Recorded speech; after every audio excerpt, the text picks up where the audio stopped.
আমি মালয়েশিয়াতে এসে একটা জিনিস লক্ষ্য করলাম, কোনটা কি জানেন?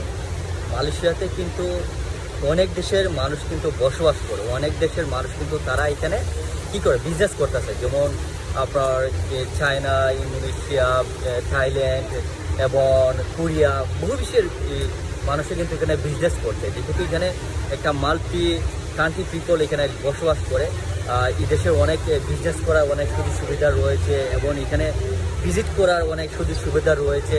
তো আমার কাছে মনে হচ্ছে যে যারা মানে ইনভেস্ট করতে চান বা বিজনেস করতে চান, তাদের জন্য একটা বেস্ট অপশন হতে পারে মালয়েশিয়া।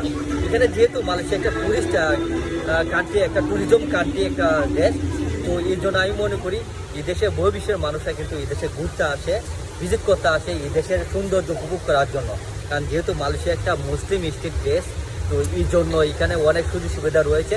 এখানে কিন্তু যে কোনো জিনিসের আপনার ইচ্ছা করলে আপনার করতে পারবেন, বিজনেস করতে পারবেন। তো আমি মনে করি এই দেশে যেহেতু আমি দীর্ঘদিন রয়েছে, তো এই দেশের মানুষের ব্যবহার, কালচার, নীতি খুবই ফ্রেন্ডলি বলতে গেলে।